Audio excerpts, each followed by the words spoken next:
Welcome to Visionaries Global Media, your number one source for podcasting entertainment. Visionaries Global Media, envisioning excellence on a global scale.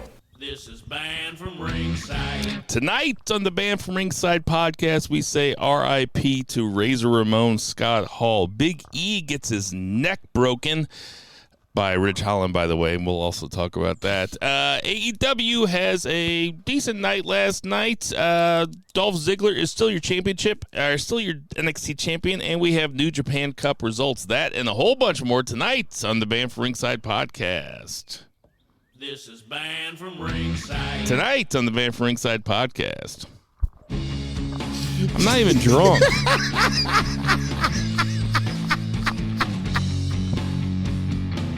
Hey, yo, ditch that 9 to 5. It's time to feel alive. Hello, Marks, and welcome to the Banned from Ringside podcast. I am your host, Bill Vagey, a.k.a. Tony Leprechaun.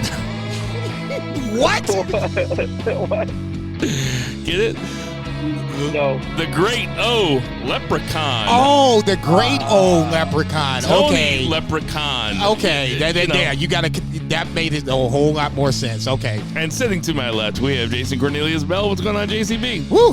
That's a St. Patrick's Day joke. Yeah, okay. Usually we're on the Twitter joke, or not the Twitter jokes, but the wrestling jokes, a.k.a. was supplied by Vice. But this was a curveball. It was Wayno 12-6, so it kind of buckled the knees. That's why we had a little bit of a bumpy start. So on that lovely note, allow me to ask the congregation to bow their heads as I read from the latest edition of the Banned from Ringside podcast, volume 248, chapter 3, verse 14. And the good smart saith, hashtag boo the heels. It is all good, baby.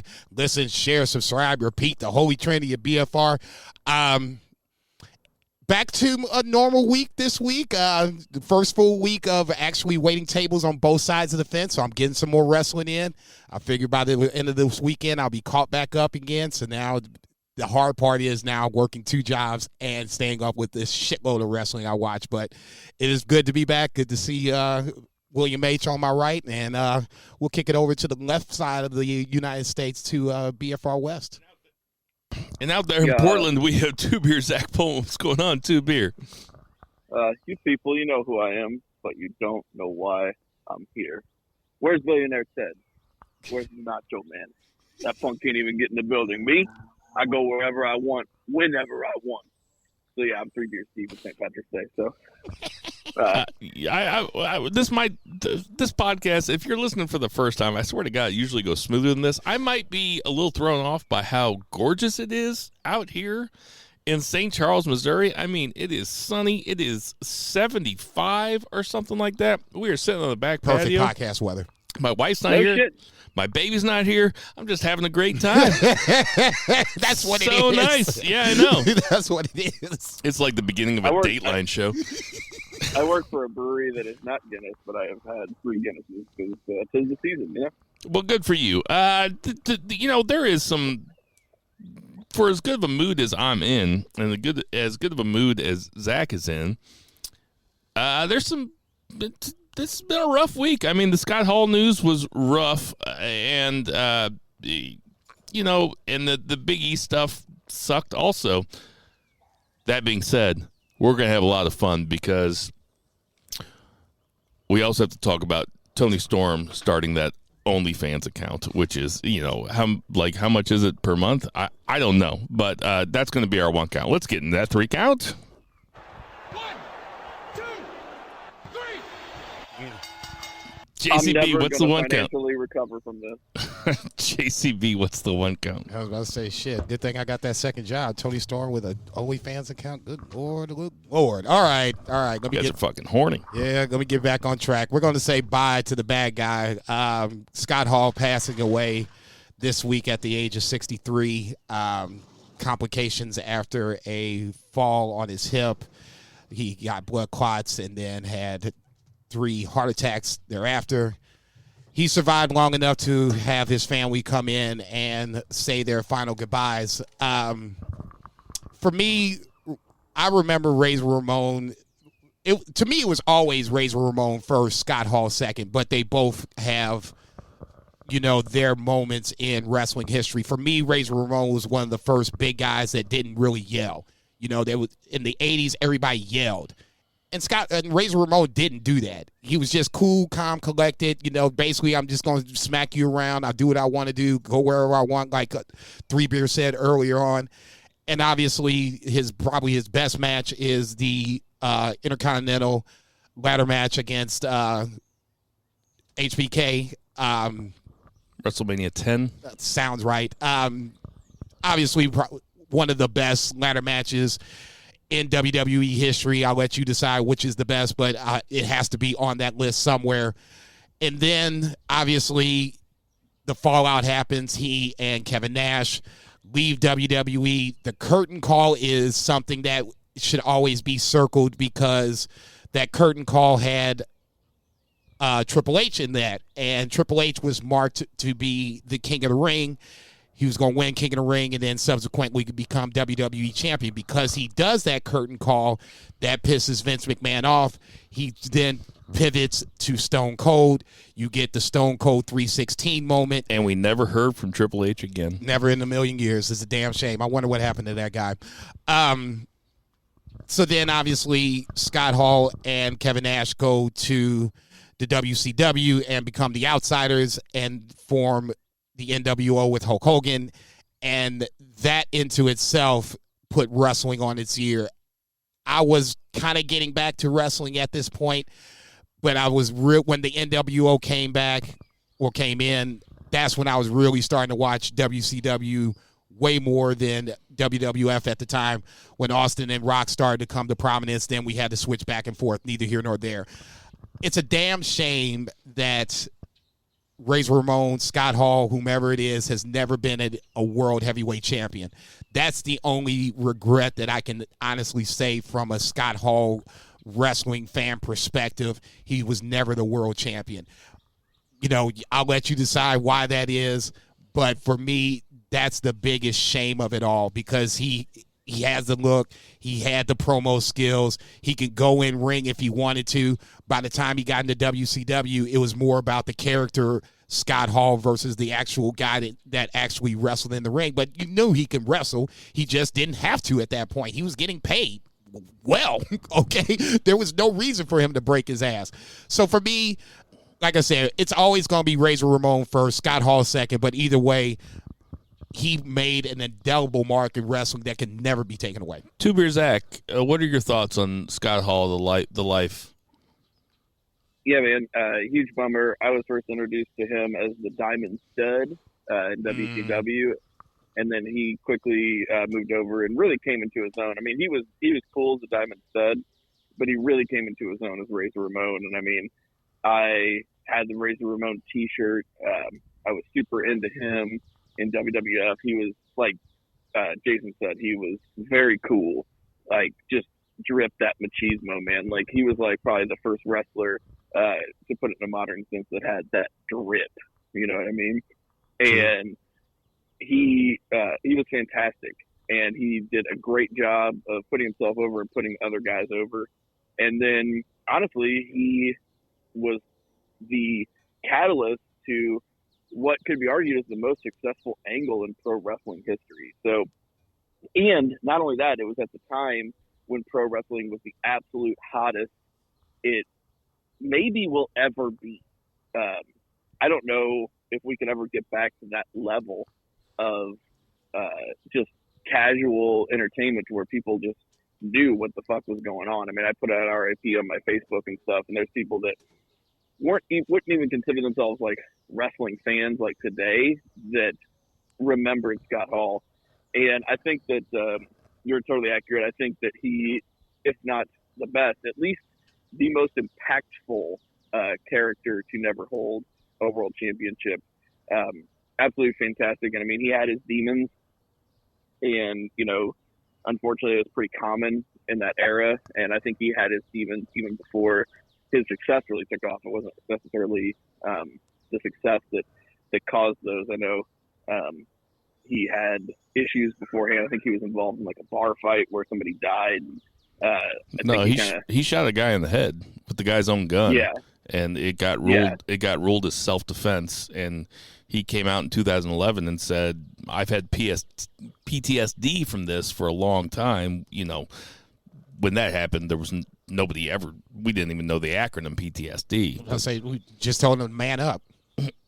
Yeah, exactly. Like, so it was, you know, definitely a sad tale. There's very high highs and there's very low lows, and you know, just a sad story, but an impactful one, and also he was the first guy that I remember, like, DDP taking under his wing to kind of end up, you know, coming back and you know, from that kind of a scenario and rehabbing. And I know WWE put a bunch of money into him, and a lot of people obviously cared about him, and it was really cool to see the outpouring of support from just everyone.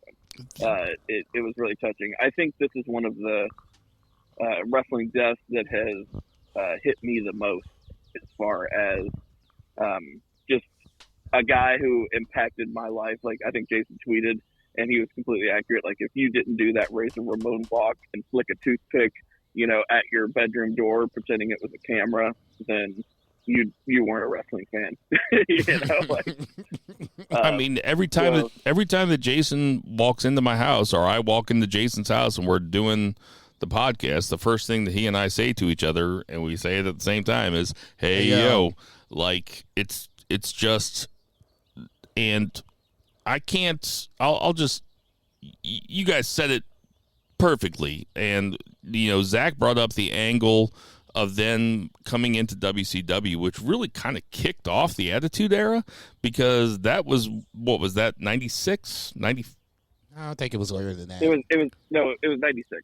Yeah, he came in, and he was the guy, because Nash hadn't come in yet, so he was the first guy to invade. He hopped the guardrail in that denim, the Canadian tuxedo, you know, with the sleeves cut off. But I'll also urge you, if you haven't listen to David Shoemaker from The Ringer wrote an obituary about him, and you can go read it on The Ringer, and it was talking about how Scott Hall understood how great in terms of wrestling, because you guys were very very eloquent talking about your memories of Scott Hall, but just in terms of wrestling, that he was a guy that understood what a loss meant. And he was the guy that decided to put 1, 2, 3 Kid over, which was a huge upset at the time, because if you read this piece by David Shoemaker, you know, squashes were what happened on television back in those days. You would just see squashes and squashes and squashes. And for the 1, 2, 3 Kid, who ended up being Six-Pack and X-Pac, and for him to put him over was a big deal. Apparently that was Scott Hall's idea, because he liked him.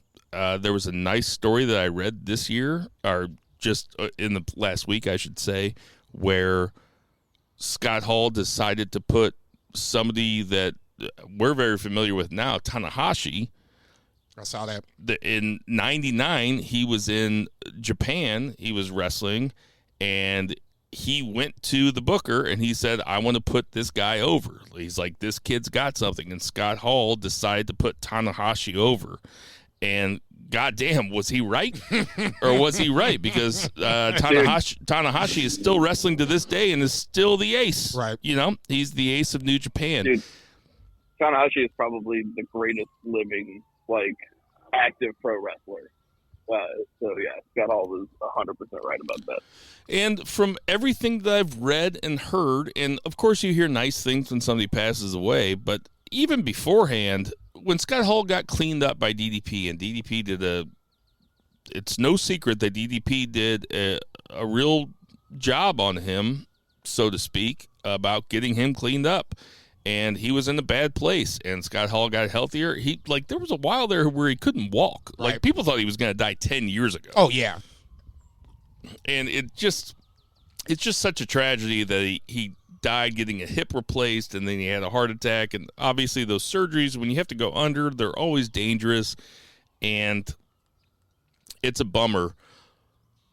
It's also a testament to Razor Ramon that when you talk about that era, now this, personally, Scott Hall always kind of missed me, or I always kind of missed him, because I think I'm too old to remember when he came into WWE, which was about 92.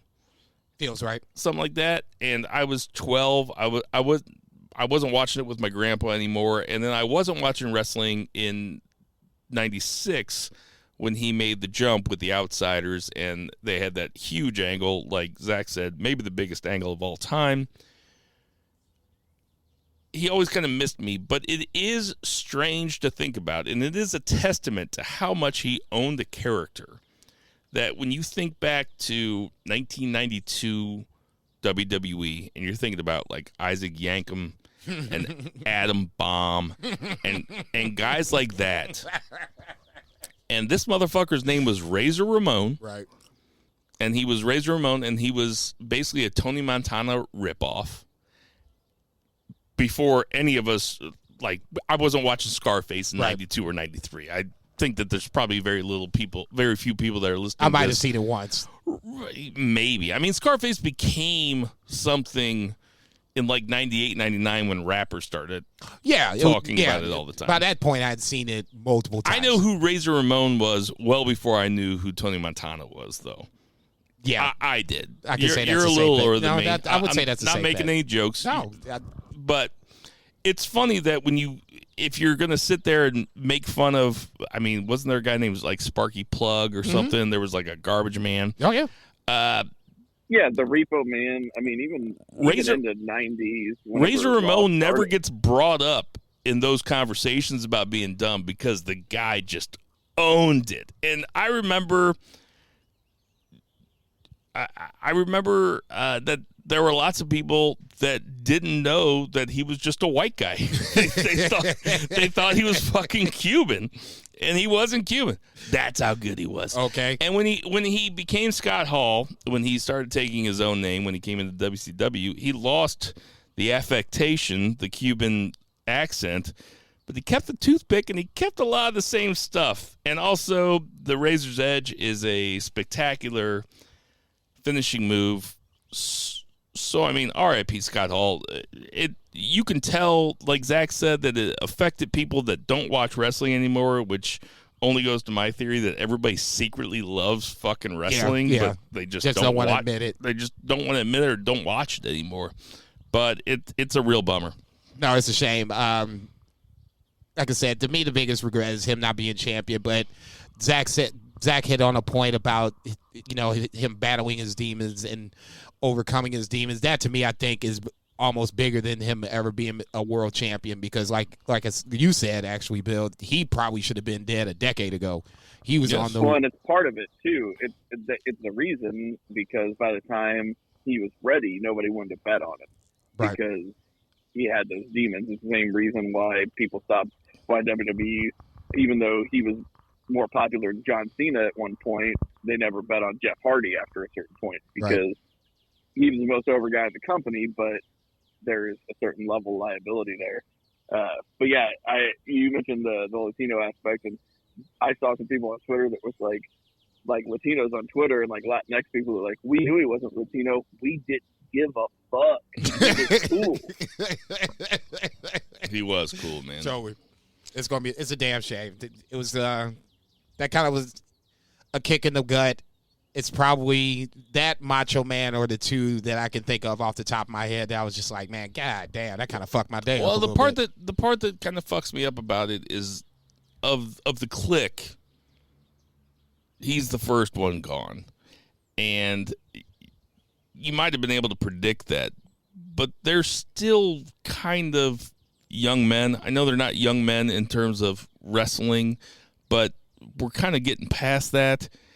And it just sucks that I just love a guy personally, and I think that all wrestling, I don't speak for every wrestling fan, but I'll go ahead and speak for every wrestling fan. Every wrestling fan just likes somebody that doesn't mind putting guys over. And putting the 1, 2, 3 kid over, putting Tanahashi over, those are huge decisions that somebody that really understands the business gets. And something that Shawn Michaels would never do. So even as the biggest, maybe the biggest HBK mark in the group, I'd have traded Shawn for Scott. Not wishing ill on anybody. You ain't shit. All right, you heard it here first. Zach hopes HBK dies. Anything else to say? Nah, man. Nah, it's R.I.P. Scott Hall, man. That shit.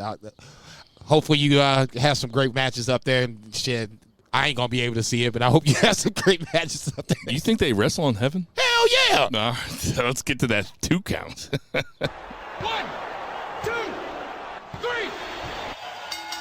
2 Beer, give us some good news. Please. Oh, man. Well, good news is Big E does not need surgery. He will be back, sometime. And, I mean, he had, a C1 fracture and a C6 fracture. And the C1 is super scary because that's the one that can paralyze you or kill you. But for those of you guys that didn't see it on SmackDown, Big E took a belly-to-belly suplex from Rich Holland on SmackDown Live and ended up landing right on his head. Absolutely gruesome. Just as soon as I saw it, I was like, this is not good. And I was awful spot. I haven't seen it. You haven't seen it? No. Holy shit. I don't. Can I show it to you? Yeah, you can show it to me. All right, go ahead, Zach. I'm going to show it to Jason while you're talking. But you knew it wasn't good. And Big E being the absolute just fulcrum of positivity that he is. Yeah, better than me. Left on a stretcher with a thumbs up, and then sent a couple videos to his Twitter, which I was incredibly thankful for because, man, I was worried about this guy because Big E is an absolute treasure. And just as a person, I'm not even talking like wrestling. I'm just saying, like, as a person, this guy makes me feel good about life, even as like a complete cynical asshole that I am. So I wish nothing but the best for him. And thankfully, he got lucky, and he's not going to require any kind of surgery. It looks like, unreal. He'll be back at some time, and maybe it's because he's so goddamn strong and he's so goddamn built. But yeah, so broke his neck on live TV, and just putting out good vibes for Big E because that's what he does for all of us. So that was another big bummer this week that hopefully we can spin into some positive vibes for him. So I didn't see it when it happened. In fact, I didn't hear about it until Monday, I guess. Damn. Yeah, I know. Well, I don't get on the wrestling Twitter that much. He's got that baby. But then I sought it out, and listen, if you put me on my head like that, I would just self-destruct into bacon grease and Harvest Cheddar Sun Chips. Like I would just be laid out on the ground.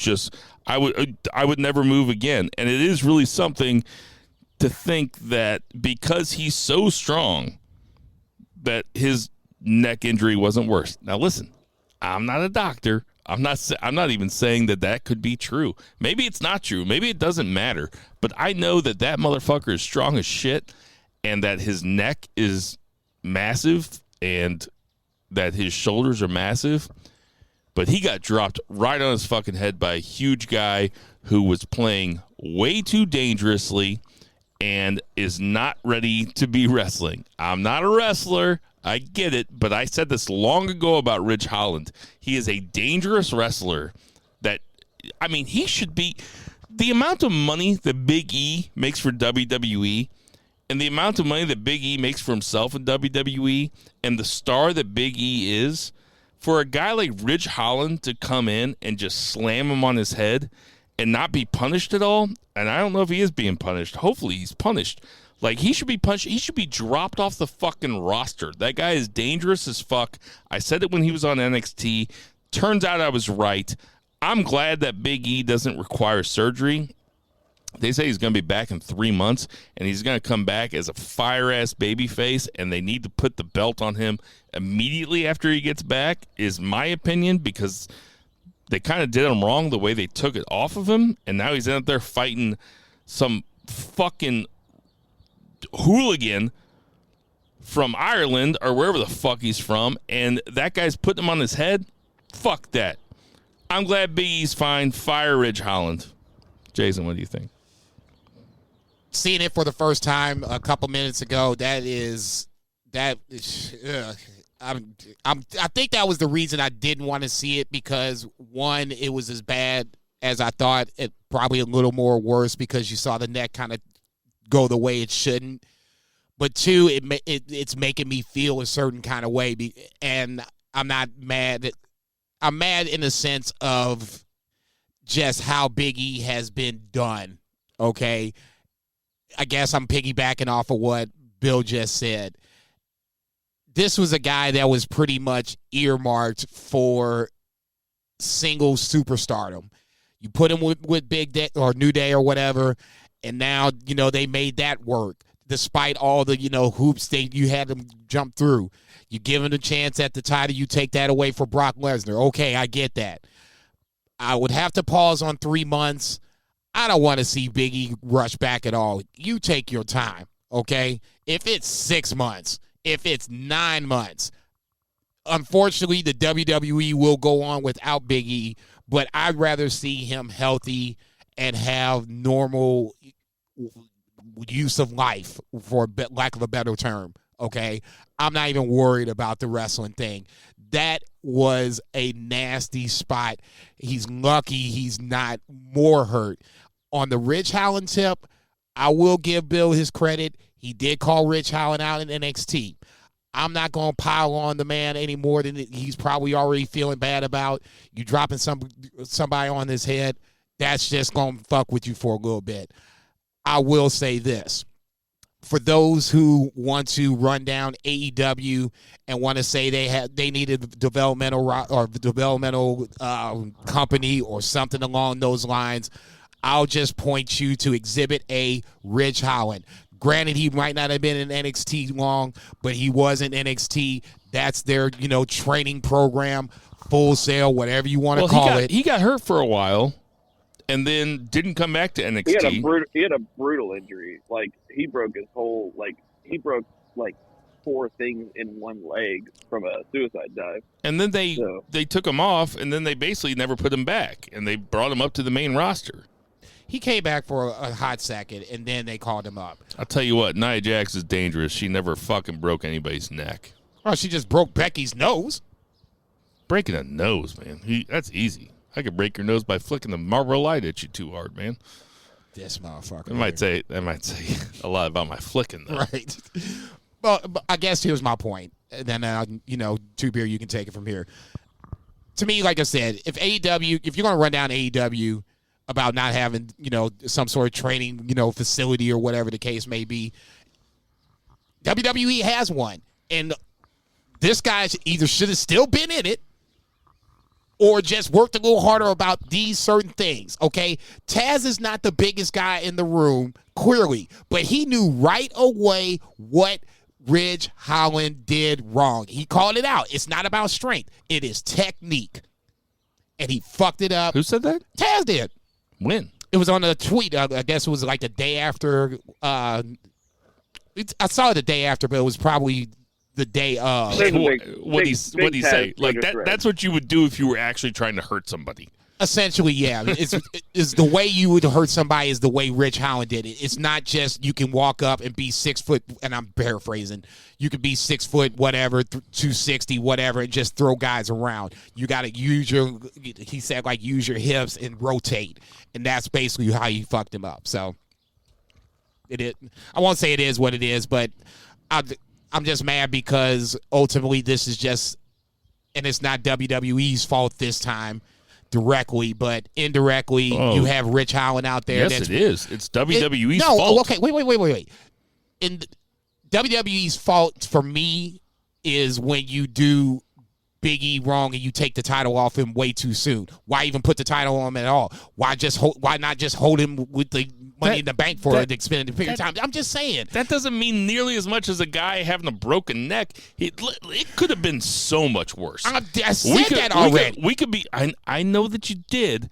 But that's not as bad as taking the title off of Big E. Indirectly versus directly. That's all I'm saying. WWE directly fucked Big E in this scenario. WWE indirectly fucked Big E by putting Ridge Holland out there. You put Big E in the ring with Ridge Holland, then you are taking his life into that idiot's hands. Look, he's probably not going to Come find me, Ridge Holland. He's Come probably find going to me. be on main event here in a little bit, so I hope he gets fired. he's not getting fired.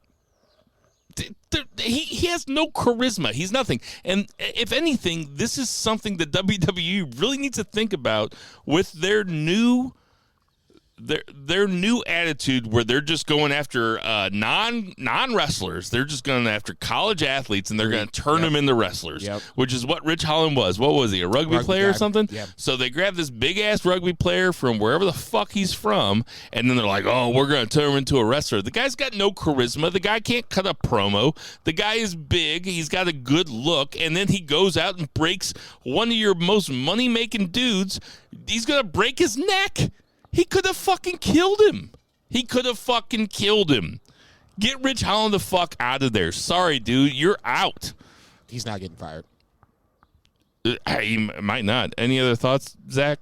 Tell me I'm right. I'm reticent to cast blame just because I'm not a professional in this aspect. But you're also not a journalist. You're a podcaster. Cast some blame, brother. Exactly. I'm reticent to cast blame, but it is an unfortunate circumstance. I've seen Ridge Holland perform that move before, the belly to belly suplex, seen it in Defiant, seen it in NXT. I mean, Big E's a big guy. He obviously agreed to the move, and unfortunately in wrestling, this is the kind of thing that can't happen. So it's a huge bummer. And I don't know enough to cast that doom of Damocles on Ridge Holland, but I think we can all agree that he might have been rushed to the main roster, and that he might not be someone that you want to have responsible in those kinds of scenarios. But I think we're all overlooking the biggest story in here, which is Butch. So this was the introduction of Butch. So what do you guys think about Butch? Hold on, before we get to Butch, I found the Taz tweet. Taz said, "I've said it many times over the years. Suplexing is all about proper technique and training, not strength. Prayers up, Big E." Jason looks like he was getting ready to say something until you said Butch, and then he completely collapsed in his chair. Jason, do you have something to say? Okay, I'll just go back to Rich Holland for 30 seconds. Butch. We can give him the scarlet letter as far as I'm concerned. He fucked it up. No two ways around it. Okay, I'm not asking for the man to get fired, but if we're going to throw the blame, he gets the blame. He fucked him up, period. Now, on to...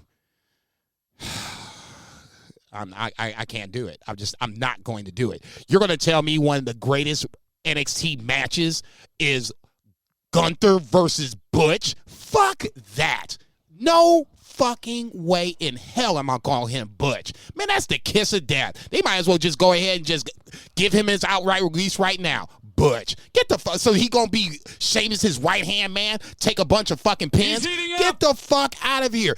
It's Pete Dunne. Okay? You have now just ruined Pete Dunne, and I'm just going to go ahead and say it. He's fucked at this point. You cannot legitimately say that Butch is a contender for any kind of title, any kind of place. It's up.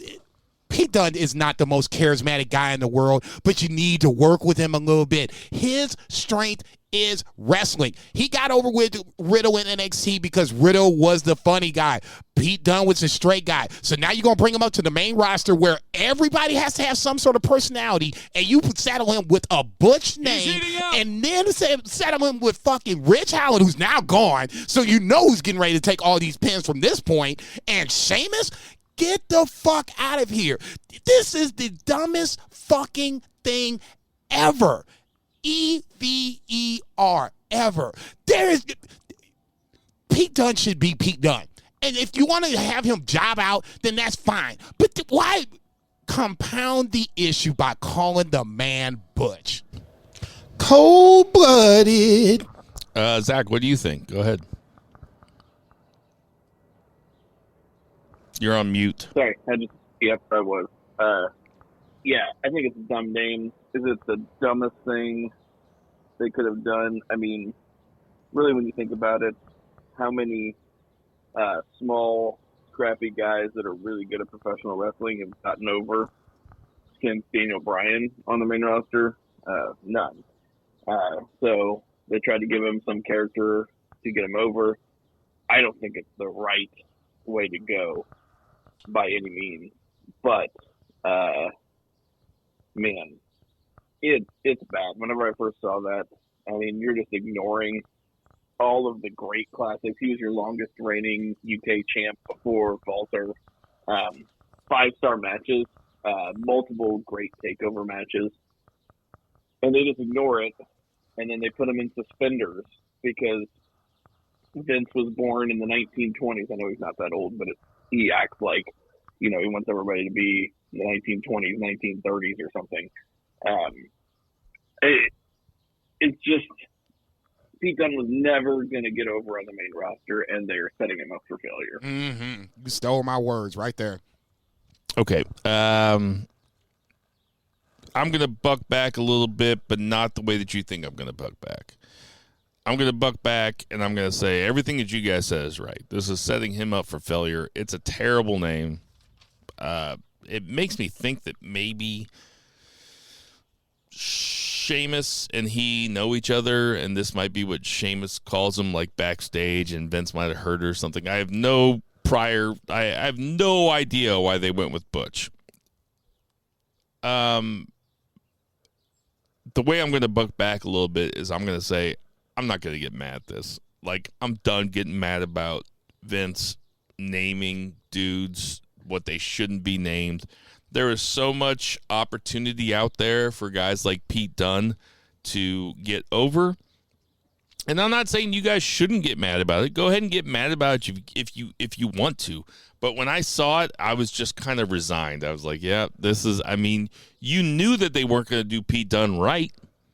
Like, you knew it. Like, there's probably episodes of this show that us three have been talking about when Pete Dunne goes to the main roster, and we knew they weren't going to do him right. Now, how they weren't going to do him right, we didn't know. We never could have predicted that they were going to name him Butch. That's when you see me looking at you, right? I mean, it's such a dumb name. It's almost charming. Good Lord. It's not charming, but Pete Dunne was never going to win the belt. You've seen WrestleMania the last 10 years. I mean, there's only a few guys that are. Everybody talks about WWE building new stars. WWE doesn't have a problem building new stars. They have a problem building top guys.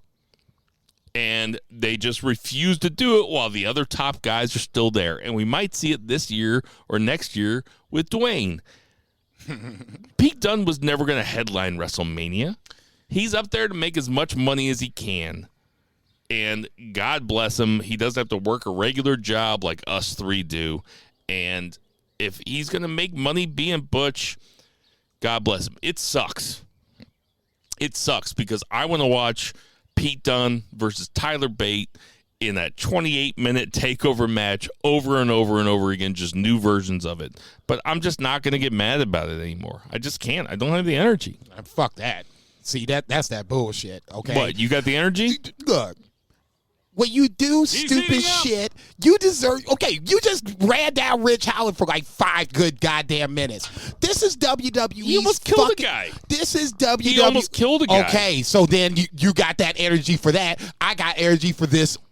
Because this particularly bothers me about WWE. They do silly shit for no reason, and then all of a sudden it's just like, you're just supposed to accept it. I said that if you want to get mad about it, go ahead and get mad about it. I just personally can't anymore because that's not where I'm putting my energy. Good. Okay? It's I shit guess like you don't that. care about a black man getting his neck broken by a white man. I guess you don't care about that. Go ahead. Tell me about Butch. You act like that ain't everyday regular life in the United States of America. Get the fuck out of here. Poor guy jogging down the street and get lynched up. But yeah, all of a sudden now Big E gets his neck broke. Let's stop the fucking presses and shit. Get the fuck on with that. Back to Butch and all this other nonsense. BLM. Fuck you. My only point about Butch/Pete Dunne has always been this. He's great for NXT. If you just let him do what he does, you wouldn't have this problem. Pete Dunne is now just essentially the next guy in the line to getting ready to get released. We're just counting days at this point. I agree with that. And Okay. I welcome it. Go to Rev Pro, dude. Go wherever. Go somewhere where I can watch you. It shouldn't do your thing. Okay, but he shouldn't have to if WWE would just play to guys' strengths. I get it. It's sports entertainment. We're going to talk about that probably here in the AEW portion of the program, but it doesn't always have to be the same thing for everybody because it doesn't work for everybody. Well, keep banging your head against that wall and see what it does for you because it's not going to do anything. I, for one, welcome Butch in the G1. Oh, I would love Butch in the G1. No, we ain't calling him Butch. I want to see all these motherfuckers in the G1, man. The G1 is so fucking cool. You know what else is cool? New Japan Cup. We'll get the New Japan Cup. You know what I like? I like tournaments. Who doesn't? I like matches that mean something. Who doesn't? Which is why I like Dolph Ziggler as the NXT champion, but we might get to that later. Let's get to that 3 count. 1, 2, 3. You still watching that? Yeah, I still watch NXT. I'm fucking with you. I still watch NXT. I know you do. There's good shit on it. I promise there is good shit on it. I'll take your word for it. So let's get to AEW Dynamite. AEW Rampage was kind of skippable except for Swerve versus Tony Nese, which, goddamn, I know that Swerve is good, and I know that Swerve is going to make his way into the main event picture, I think, eventually in AEW. But, man, Tony Nese is fucking good. No, Tony Nese is always Tony good. Nese is an incredible worker with an incredible bod. Just an incredible bod. You know what I mean, Jason? Apex, man. Shit, it's something to brag about. I ain't mad at him. But anyway, so AEW Dynamite started off with a Adam Cole Baby! with Red Dragon versus Adam Page and Jurassic Express in a 6-man tag match. Kind of a lackluster opening to an AEW Dynamite just because they usually, well, I'm just saying on paper. You thought this was lackluster? No. I got you, 2 Beer. Calm down. I thought the match was luster. I thought the match was luster. Easy, big fella. But there was nothing at stake. What I really like is the one-on-one matches or a tag team match to start off. It seems like a WWE match to me, which is 3-on-3. No, I didn't think that the effort was not lackluster. The result was not lackluster. I thought it was great. It still it doesn't compel me to watch. Zach, tell me why I'm wrong. I don't know. It had real star power, so that surprises me because there was no belt at stake or anything, but this match more than anything solidified the need for a trios title because this was an absolute banger match. Like, I was freaking out. I was a little bit late to the party. I thought I was actually watching In Cadence with Jason based on Twitter, and I was late. I know Bill had watched live, and we had come in a little bit late, but this match absolutely ruled. It was just phenomenal. They did that triple moonsault spot. There was a double Doomsday device from Jungle Boy. It also built up Adam Page and Adam Cole for a rematch on television before he probably eventually gets to Adam Page versus CM Punk at Double or Nothing. I thought this match exceeded expectations, and I thought that it would have had high expectations anyway based on the star power. I loved it. I thought it was awesome. Jason? Actually, Two Beer kind of stole my thunder on the Cole Page aspect, but I'll take it one step further. When the match started, commentary kind of... Who took the pin? Jungle Boy? Jungle Boy took the pin. Commentary... Yeah, Adam Cole pinned Jungle Boy, and it kind of harkens back to the Adam Cole's initial feud whenever he got into AEW. Almost kind of like he's got Jungle Boy's number a little bit.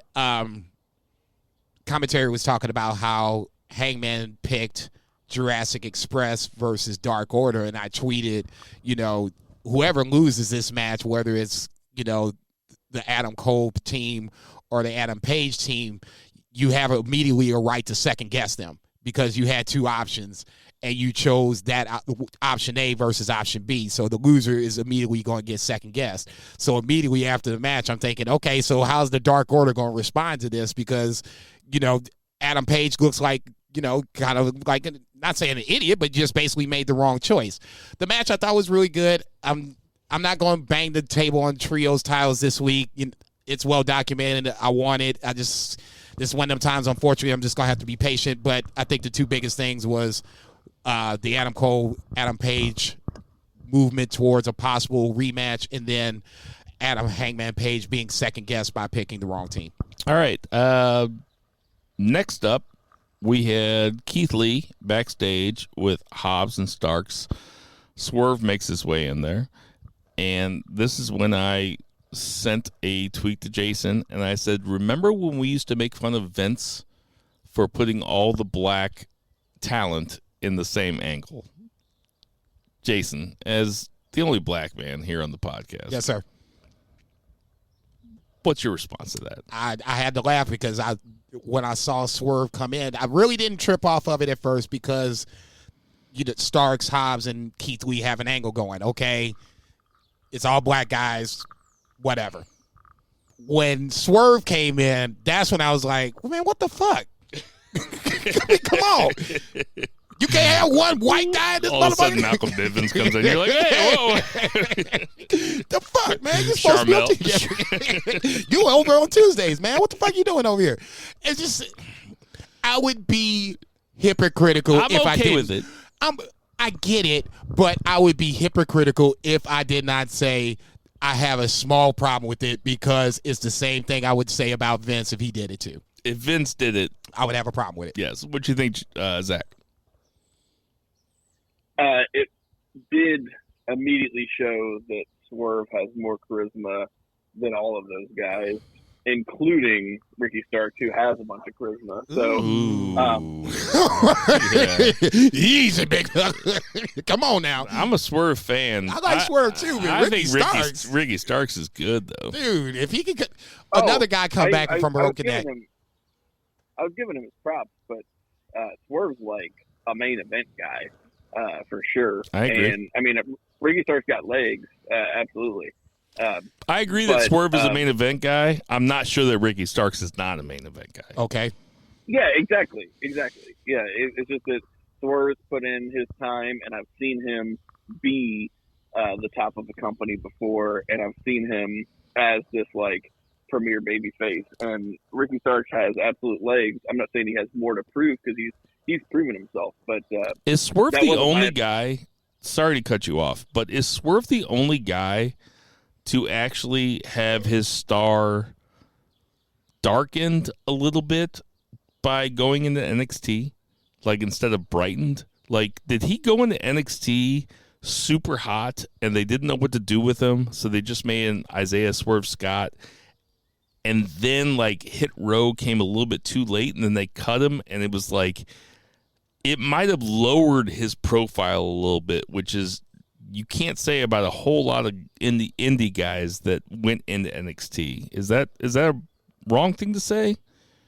No, I mean, of guys that are currently released, I think that's accurate. I think even though Keith Lee had some shine in NXT, I do think that he lost a couple years of his career. If AEW was around, he would have gotten that shine in a bigger setting, because now he's gotten sick, he's much heavier, and he's got a lot of work to do to get back to where he was.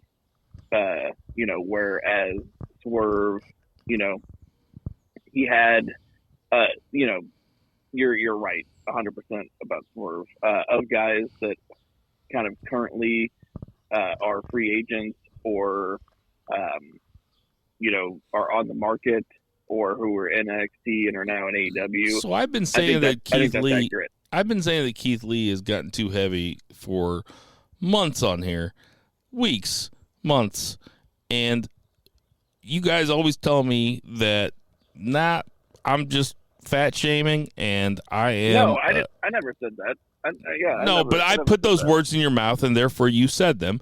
And so I say this up, and now you're like, he's gotten a little too heavy? He is. He can't do the things that he once could. And the great thing, though, about AEW's roster is it is lighter and it is smaller than the WWE main roster. So all he really needs to do is, like, one big agile spot, whether it's his crossbody, or he does that tackle where he, like, threw Adam Cole, into the crowd. Like, he can do that kind of stuff. He can be just a big man. That thing where he threw Adam Cole into the crowd was so mean looking and so badass. All in the same. But really, he needs to start being more Jeff Cobb. Yeah, totally. He's going to be more Jeff Cobb than he will be, like, we're not going to see the matches that he had with, like, Dominic Dijakovic. Yeah, it's just going to be him being the base. Friend of the show. Frenemy of the show. Up next, we had Bryan Danielson and Jon Moxley with William Regal against Wheeler Yuta. I always want to say Utah. And Chuck Taylor.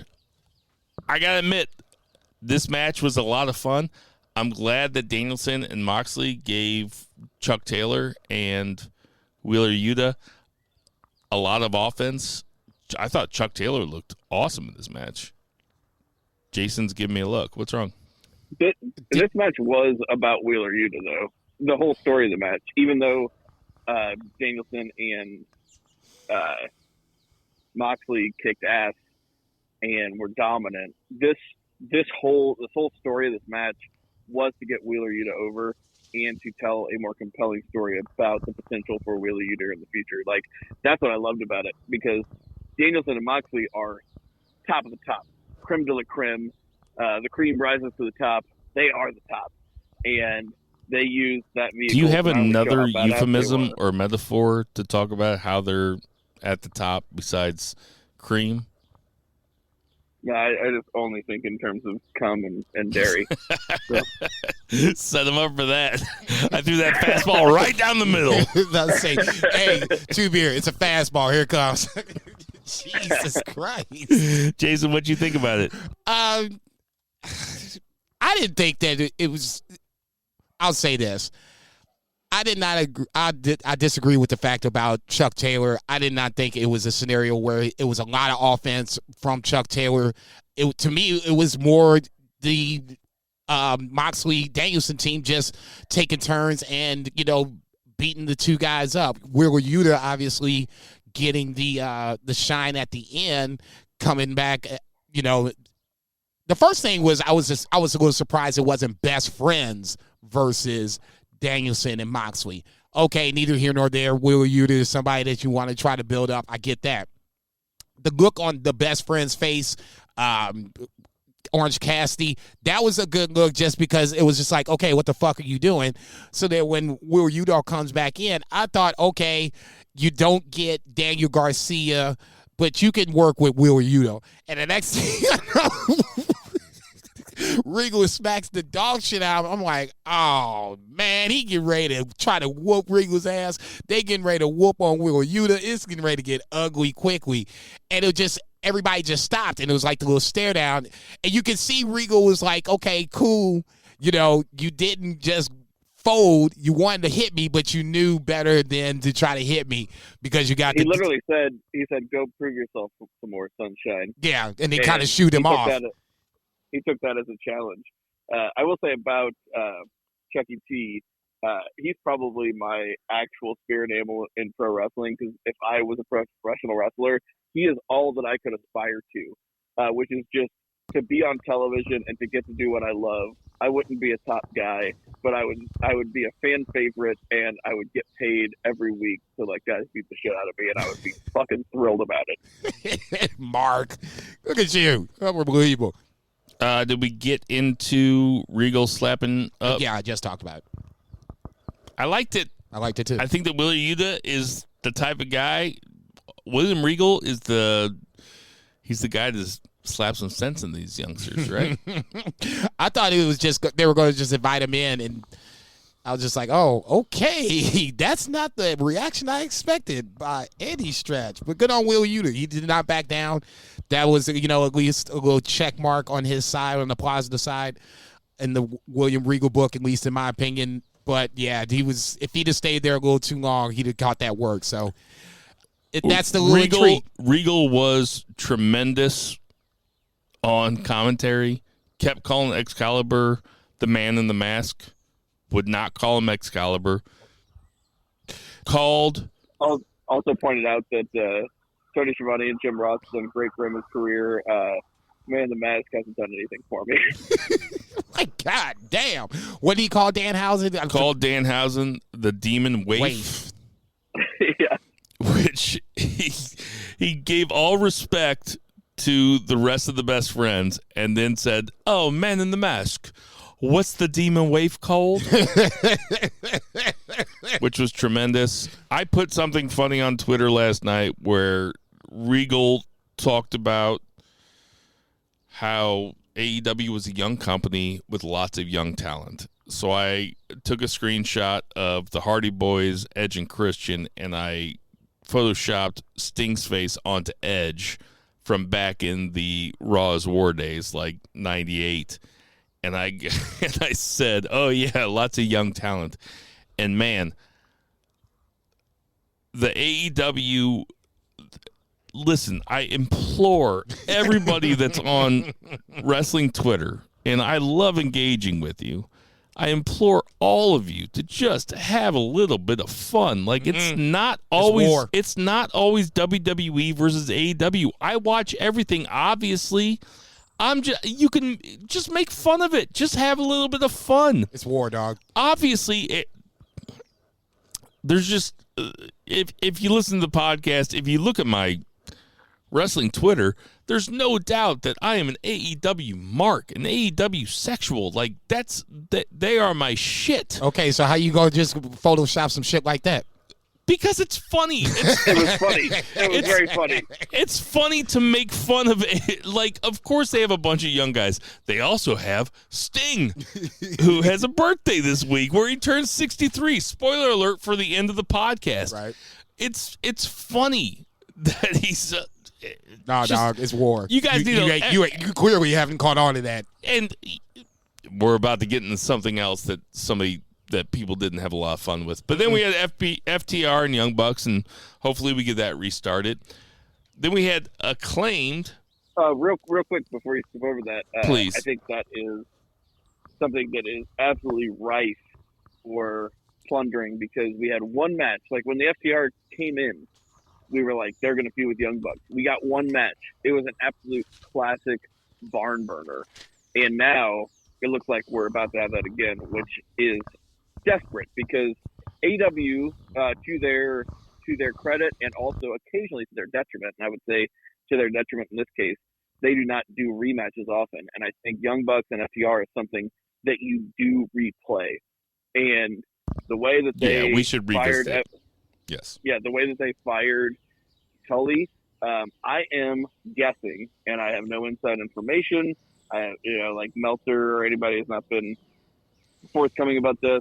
But especially with FTR's love for Bret Hart, I am hoping that they bring in Bret Hart, even for just like a one-time like manager role, for FTR against the Young Bucks, especially with the coming up. I hope that happens too. You ain't shit. There's no rumblings about that? You're just calling out a Bret Hart appearance on AEW? No, I mean, they constantly, Dak, just tweeted, I think, yesterday. Which one is that? God damn it. He's the bald one. But he tweeted out, he said, God, family, and Bret. No, I think I saw that. Coming up next, in case we thought they didn't have all the black guys in one segment, here comes the Acclaimed. It's just two guys. And Ricky Starks and Hobbs came in on it. Yeah. I'm going to say this right here. I fucking hate the Acclaimed. Hate them. What? Hate. Do you hate their work or just the act or what? I mean, the act. Anthony Bowens can go, man. Yeah, Anthony Bowens is great when he's not saying the Acclaimed have arrived or whatever. Yes, Anthony Bowens is great. The other guy, I don't like the act. Can I just say I don't like the act without you making that face, Jason? No, it's fine if you don't like it. I do think it's successful though. I mean, you don't have to like it. They're certainly trying to make it successful. I'm not sure it is. I'm not sure they're over. Okay. Are they over? I would say. Am I missing something by not watching Dark? I would look. You can go back to. They're Dark MVPs, and I don't mean that in a racial way. Like, Oh you my God. motherfucker! That's it.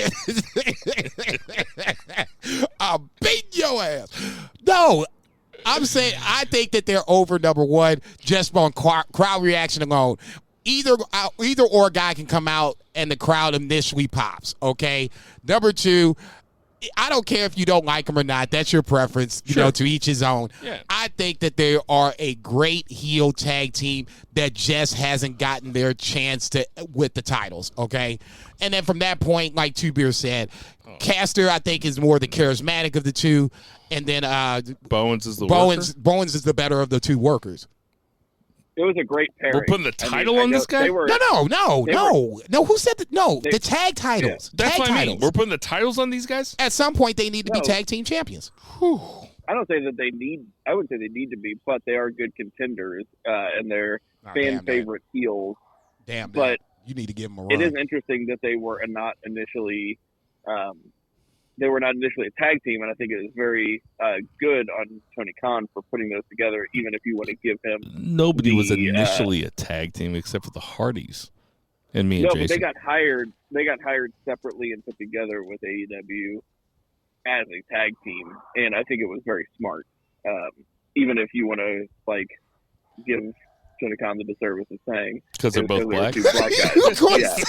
You motherfucker! You stole my joke.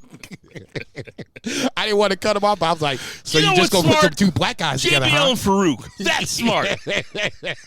No, I'm just kidding. I'm just kidding around. Hey, The Rock got over. Yeah, it just took him like a year and a bad haircut. He went from Rocky died to the biggest, most successful movie star in the entire history of the world. God bless that dude. Speaking of black guys. I remember those Rocky died chants. Mm-hmm. Speaking of black guys, let's get to the Jericho Appreciation Society. With maybe the best black guy in the entire company, Daniel Garcia. He's black, God. right? Yeah. Is he black? I don't honestly. I don't No, I'm know. kidding. I want to He's say not black. he's not. He's I want to not say black. he's not, but there's always a reasonable possibility he could be. I told everybody that this podcast would get fun eventually. Jericho Appreciation Society come out. They have a segment. My TL was just people shitting on it, just over and over, just shitting on it. I guess they think that Jericho saying sports entertainment is cheap heat is unfair, and to me, cheap heat is still heat. Like, who cares how they do it? Daniel Garcia calling himself a sports entertainer is funny. That's funny. Jake Hager standing there while Jericho does his thing is funny, and I enjoyed it quite a bit. Zach, what'd you think? Oh, I thought it was fantastic. I mean, it is the second coming of Jericho's. It is Inner Circle 2.0. It's like, all right, now I'm going to transition. I got all those guys over, and we're going to keep Jake Hager because he's a part-timer, and we'll just keep him here as the heater, and then we're going to cycle in a new group of guys as a heel faction, and then maybe in a year they'll be a babyface faction. It's actually pretty fun. Yeah, it is. It's a breath of fresh air, and I love Jericho with his hair down. His hair looks great. Like, you can tell he spends money on it. He looks good. He's as good as he's ever been, and he will get these guys over. Like especially I don't know the difference between them, but Matt, I know the difference between, I don't know their full names, but Matt, the guy who yells all the time. Oh my God, Matt Lee. Usually I would criticize a guy I for hate just him. like having one cadence. This guy, I freaking love every promo that he does. It's the same every time, and it just cracks me up. Maybe it's because I'm stoned every time I watch. I can respect but that. I love it. I respect that you like it. I don't like it, but I respect that you like it. I got to admit, last night I popped when Jericho goes, we're using real names now. And he goes, he goes, Matt Lee, and then he's like, Daniel Parker, and he pointed at himself, he goes, Chris Jericho, Daniel Garcia. It's like, everybody knows that Chris Jericho is not his real name.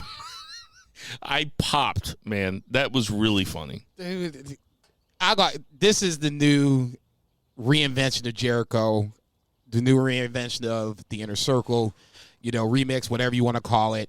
I agree with Two Beer. I think ultimately he's going to get these guys over. My question to you, Bill, is you can tell the 2.0 guys apart, but you can't tell FTR and the Bucks apart? I can only tell the 2.0 guys apart because there's one that I hate. I do hate that Matt Lee guy. I hate the way he talks. I hate like he's got that big old round face. He looks like Eddie Kingston with an extra chromosome.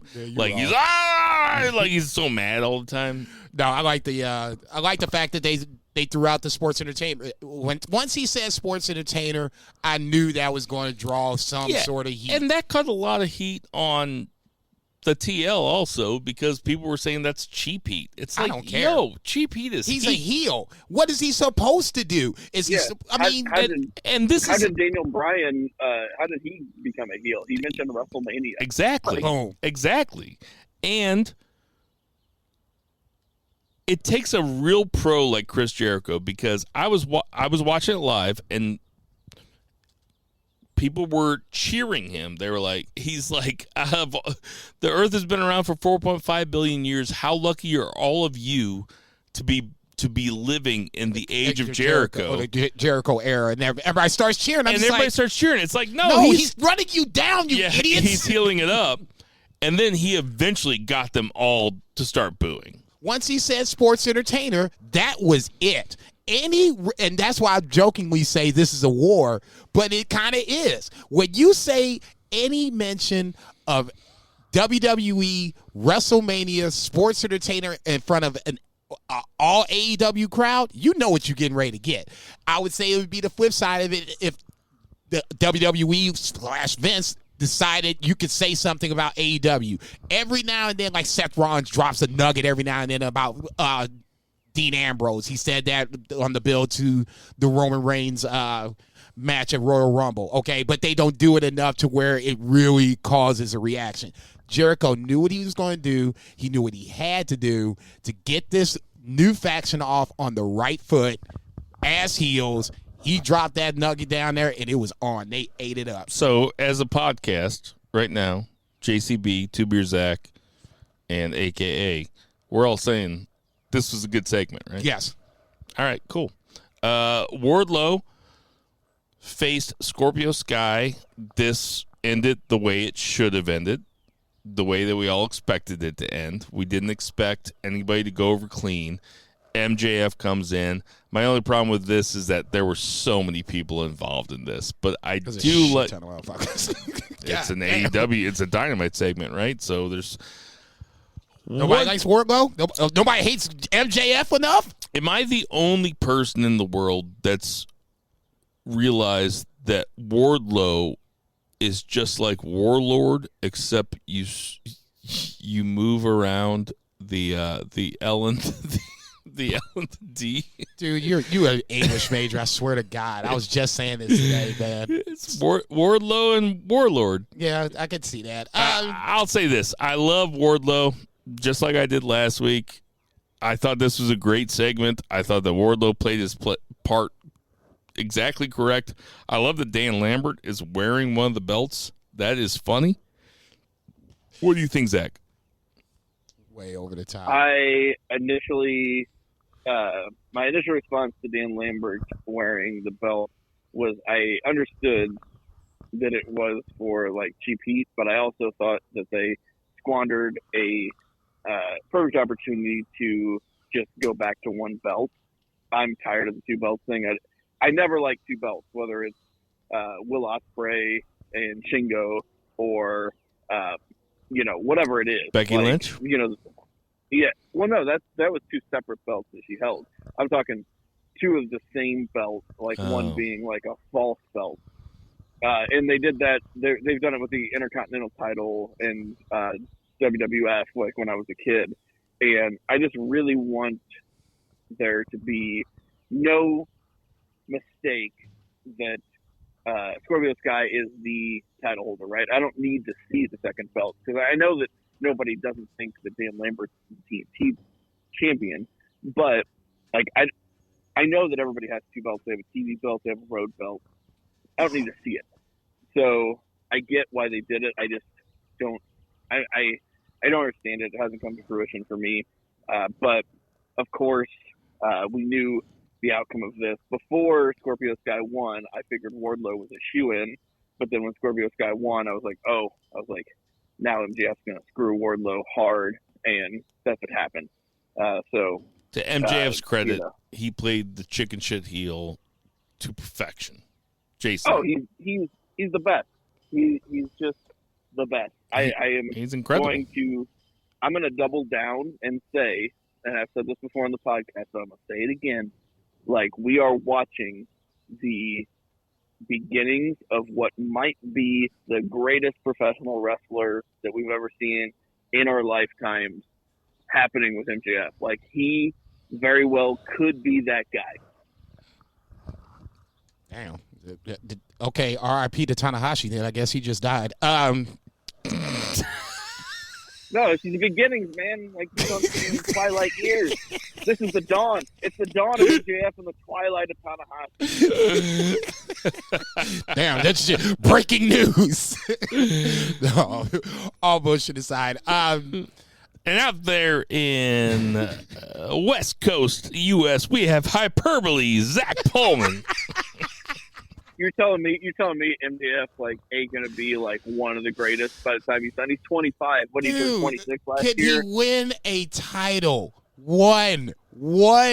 I'm talking about it's a little strong. It's just a little strong. You might be right, but like every time, even if you're right, you're gonna have these moments along the way with you being right, where we're gonna have to laugh at you. I gotta reel you back in, buddy. I love you. Like I'm essentially the climate change scientist in the group here. With climate change, come on, Two Beer. It's okay. Come on. JCB, what you think? Everything you guys said was on point. I agree with everything you said. Even about MJF being the best wrestler of all time? No, I'm just talking about the match itself. Okay. Just talking about the match itself. He's going to be on your Rushmore when you're in your 80s. Yeah, let me get to 80 first. Shit. I guess I'm with you on that about too many people being involved. I don't need Paige Van Zandt involved. I don't need her husband being involved. Dan Lambert is okay at that point. You know, not Wardlow, but Spears and MJF, obviously. It was just kind of funny to me. Like I said, nobody hates MJF enough to come down and, maybe run a little interference. It wasn't going to change the fact that... What, you want another person in the segment? Might as well. You got 6 down there. Add another one. It's shit. Every segment. And listen, I love AEW. I can't say it enough. I am so in the bag for AEW. Dynamite to me is must watch every single week. But goddamn, do we really need everybody? I'm so happy they left CM Punk off the show this week. Without question. Yeah, leave him off for like 3 weeks. He's getting paid. It was funny. I'm not saying it should have been CM Punk, but somebody else. I saw people in attendance that were like complaining that Eddie Kingston and CM Punk weren't on TV, and I'm like, dude, like you just can't every single week. You just can't. That's the best thing about AEW is that they leave motherfuckers people off. They leave people off. That's the best thing. We had Private Party versus the Hardys. I'll say this. Jeff Hardy is so over everywhere he goes. He is so much more over than Matt Hardy, the way that I see it. And that crowd was going nuts for Jeff Hardy. And there's a real opportunity here to tell a story about Jeff Hardy. What story you want him to tell? Well, I mean, in TNA, he was in that main event with Sting where he walked to the ring way too fucked up, and Sting did the Scorpion Death Drop and pinned him. Forcibly, and Bischoff came down before that and was like, hey, you're too fucked up to wrestle, and then went over to talk to Sting, and we don't know what Bischoff said to him. But there's a real opportunity here to tell a story with Jeff Hardy, like a redemption story. I'm not saying he has to win the belt because AEW does such a great job of telling mid-card stories or upper mid-card stories. I just hope that they do it with him because the Hardy Boys right now are the Hardy geriatrics. Like, they are old as dirt. And I don't really need to see them win the tag team belts or anything. Am I wrong? I like the redemption story portion of it. I think, and it might take a year or so. Whatever. No, yeah. I agree with that. AEW, Eddie Kingston is a great example. He hasn't won the title, but some of his stories, his angles have been some of the best that I've seen. Punk and MJF too. Okay, same concept. So it can be done if they wanted to go that route. I don't know if they're not going to win the tag titles. It's either them or Moxley and Danielson beat Jurassic Express. It's who gets to them first. I do not want to see those two teams fight each other, though. I don't want to see the Hardys versus versus Bryan and Moxley. I want to see either one of them against a younger team and the other one against a younger team. I don't need to see it. Zach, what do you think? I don't think that they're getting the tag titles. They are a nostalgia act, and Jeff Hardy is super over. Matt can't do much in the ring. They're riding this nostalgia wave that came out with their old gear, old music. They're going to ride this, and then eventually it will transform into something else because Matt Hardy is just as good at Chris Jericho at transforming, and they'll transform into something else. I would say this. No. The only time that Matt was bigger than Jeff is in the Broken Universe, and Matt basically, he was big money Matt, and then he lost the title, and then that spun off. Jeff was on that ride. That was Matt Hardy all the way. Yeah, but saying that Matt Hardy is as good as Jericho. I wouldn't say it in reinventing himself. I wouldn't say he's as good. Okay, he does reinvent himself. He's done it. It's just Jericho is just it's so many times at this point. But he always rubber bands back to the same thing that he's always done, which is fine because Jericho is an anomaly, like a complete anomaly. Jericho's the only person that's done it this far into his career, this consistently into his career. Jericho's the only guy that's done that ever. That I can take it off the top of my head. But I mean, we're 35 years into Jericho. They're doing what they should be doing right now, and I think it's fine. They're not going to put the belts on them. There's plenty of other people. The tag division is so stacked. Like, looking at the titles that they currently have, every single person, if they're not AEW grown, they were AEW from the near beginning, or they were AEW, like, catapulted to national television. Like, they are not about putting belts on old guys, and they ain't got to put the belts on the Hardys. Totally agree. Look, Totally agree. no, look, There's no argument with it. He's right. Like the proof is in the pudding. look, if it happens, I'm not gonna get mad. If it doesn't happen, that's cool too.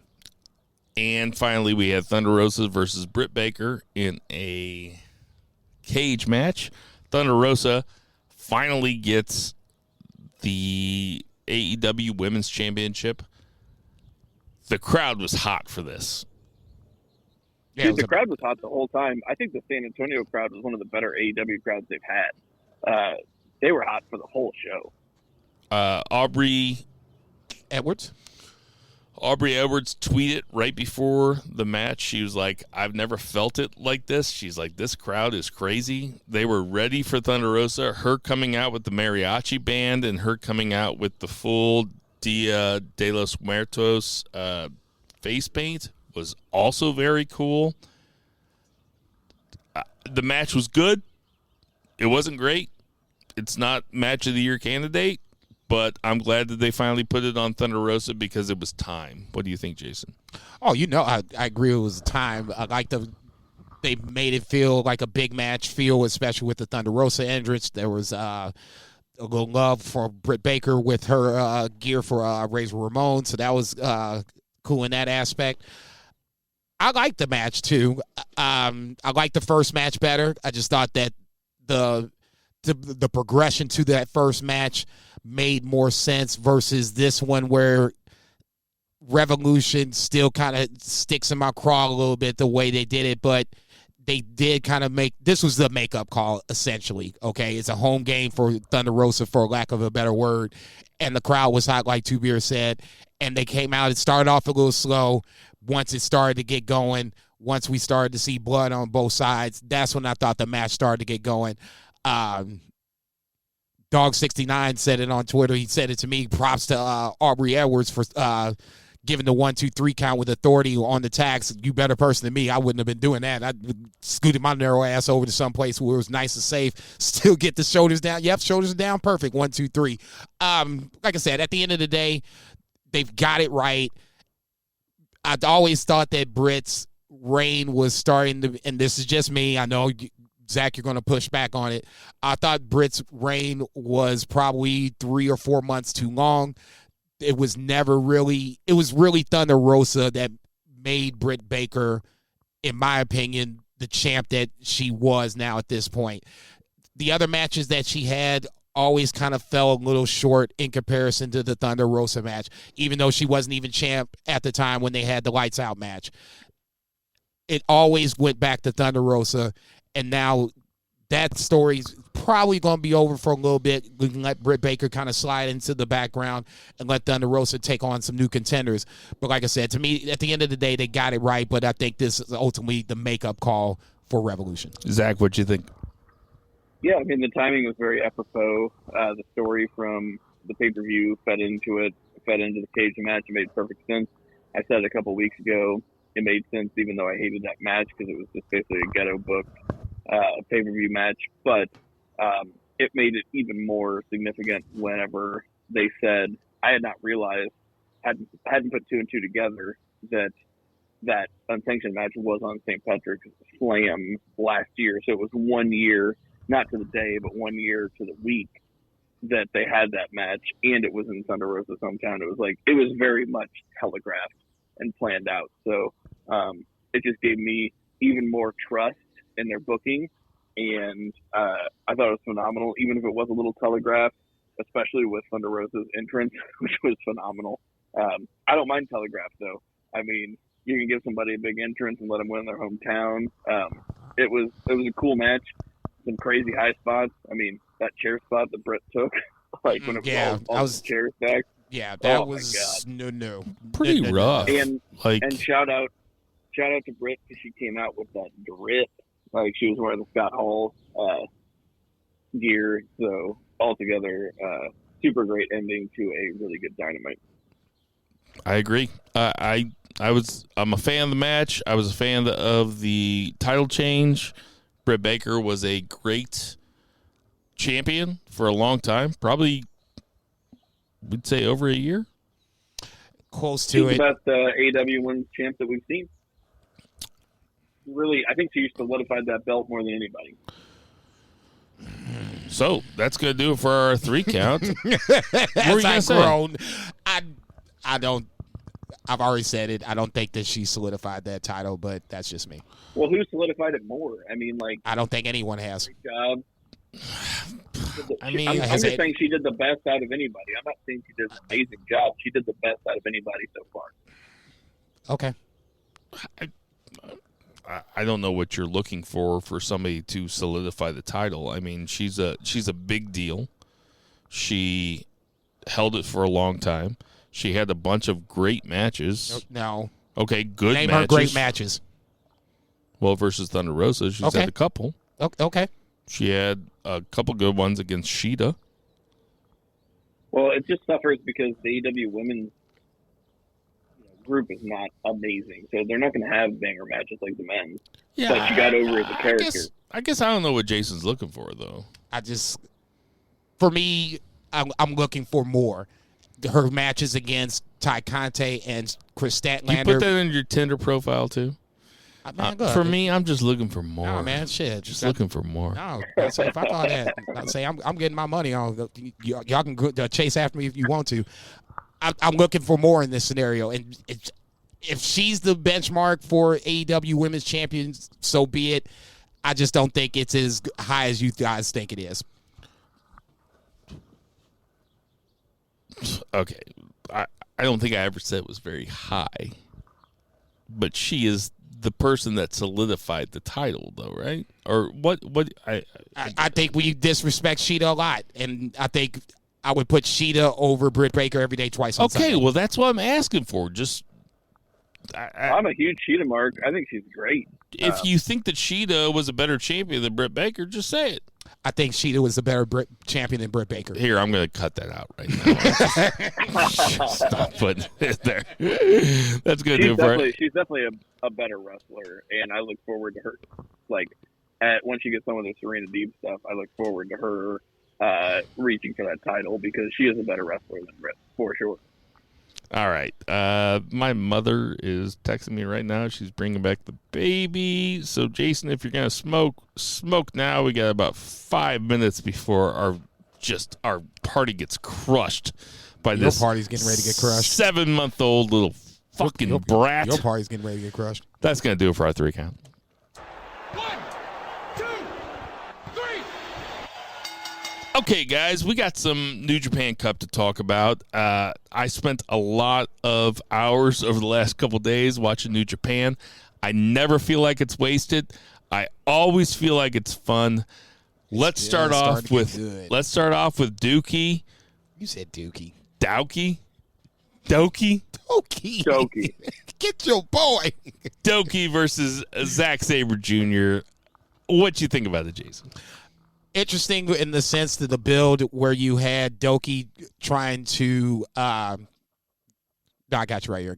You had Dokie look like he was going to attack Zack Saber Jr. after one of their 6-man tags or whatever the case may be. So that was kind of the lead to this match. I thought the match was good. It put Dokie in a positive, good light. He kind of kept up with Zack Saber Jr. in the terms of technical wrestling. Ultimately, it's still ZSJ at the end of the day.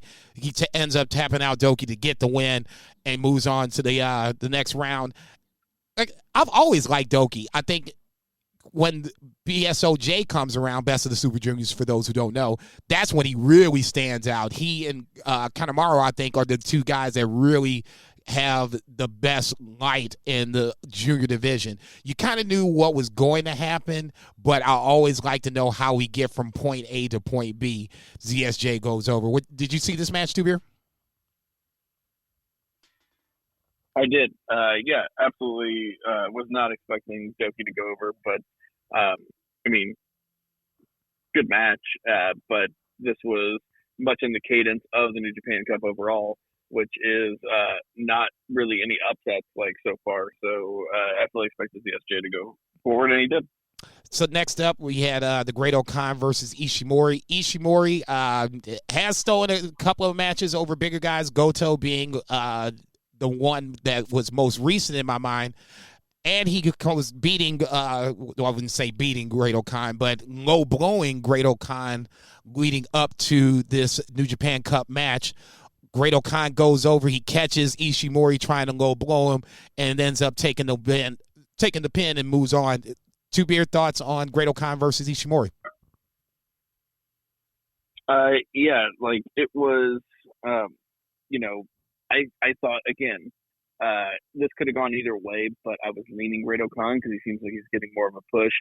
Taiji Ishimori is kind of a known quantity, and it's not necessarily something that he needs to win or like go far in. Great-O-Khan kind of needs this push a little bit more. So, yeah, like this is just another one of those. Kind of like the rest of the tournament, I'll kind of be like a broken record here where a lot of it just kind of went the way that I thought it would. Next up, we had Will Osprey versus El Phantasmo, which I thought was the match of the night. It was the match that I was looking forward to the most. Yeah. ELP doesn't feel like a junior, even though he is in the junior division.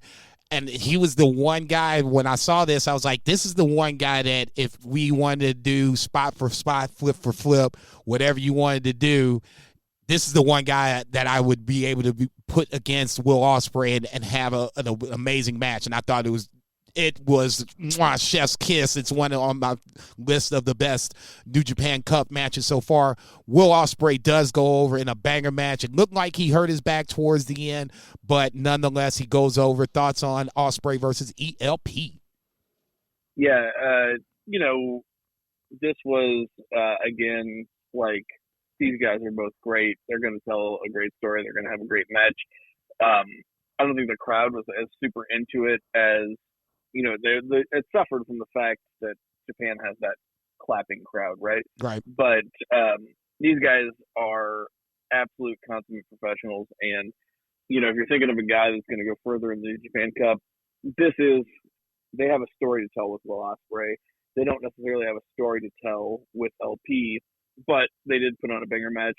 I would say it's top 5 of the tournament. It might be 4 or 5, but it is in the top 5. It's on the lower end of that spectrum. But these guys delivered, and I didn't expect anything less from them. I mean, they're awesome.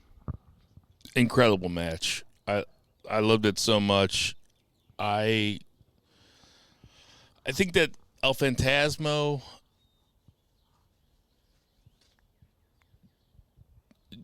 there's a lot of smaller guys. I guess he's considered a smaller guy. There's lots of smaller guys. He's a junior.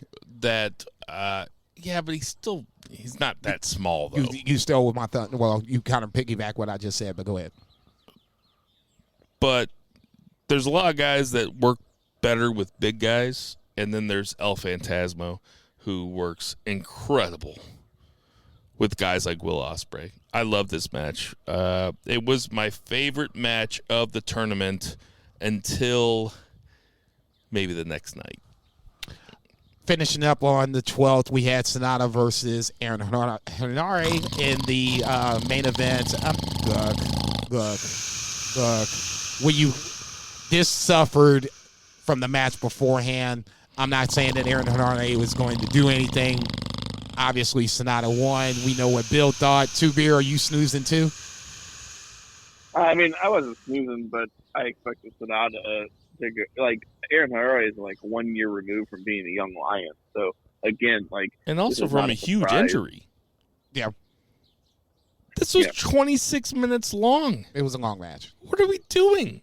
26 minutes? Well, I mean, they're filling these shows like, you have your big shows, which have a lot of matches, and then you have your ones that are like 2 New Japan Cup matches and some mixed tags, So I skip like when it comes down to New Japan Cup, like I skip all the tags. Like I don't have time for it with all the other stuff. So like I just watch the New Japan Cup matches, and so I don't really mind. I didn't think it was. Jason just rolled his eyes at me when I said, "Yeah, of course." It's like, yeah, dude, I'm not watching all that shit. Look, you got AEW. I got New Japan. Yeah, I'm watching it's fine. this shit. I mean, you can watch but you have to understand. Oh, it's fine to watch it, but I just don't have time. I would love to watch it. I just don't have time. Oh, and he's really acting like a little baby right now. He is making all sorts of faces and shit.